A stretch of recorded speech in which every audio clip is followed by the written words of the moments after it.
বইটা পড়া শুরু করলাম। বইটার নাম আত্ম উন্নয়ন, লিখেছেন বিদ্যুৎ মিত্র। এই বইটা আমি প্রথম দেখতে পাই সানন্দদের ঘরে। আর বইটা নিয়ে আসার সময় আমার ছোট কাকা হেরাকে উদ্দেশ্য করে বলে, হেরা, তুমি যাও মেরিনের সাথে গিয়ে আত্ম উন্নয়ন সাধন করে আসো। বলে রাখি, হেরা হচ্ছে আমার ছোট চাচাতো বোন, ওর হচ্ছে মাত্র 2 বছর বয়স। এই 2 বছরের বাচ্চার আবার আত্ম উন্নয়ন। তো তখন আমি মনে মনে ভাবলাম, আমি বাড়িতে যে কয়েকদিন আছি বইটা পড়ে শেষ করব, আর যে করেই হোক আত্ম উন্নয়ন সাধন করেই ছাড়বো। তো বইটা নিয়ে এসে পড়তে বসলাম। পড়তে গিয়ে দেখি এই বইয়ের অনেক কিছুর সাথে আমি টুকটাক কম বেশি পরিচিত।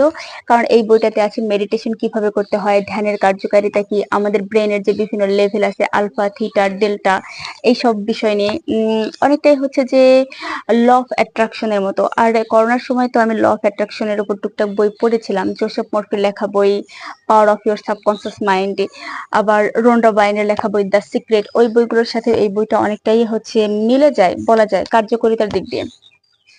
তো আমার মনে হয় এই বইগুলা হচ্ছে প্রতিটা মানুষের পড়া উচিত, কারণ প্রতিটা মানুষ পড়লে দেখা যায় যে মানুষের ভিতরের যে হিডেন পাওয়ার গুলো আছে, তার কনসিয়াস মাইন্ডের পাওয়ার, তার সাবকনসিয়াস মাইন্ডের পাওয়ার, এই বিষয়গুলো তারা জানতে পারে, বুঝতে পারে। আর আমার ইচ্ছা আছে বইটা পুরোপুরি পড়ে আমি যদি বাসায় থাকা অবস্থায় এই বইটা পুরোপুরি পড়ে শেষ করতে পারি, তাহলে অবশ্যই এই বইয়ের একটা পুরোপুরি রিভিউ দিব।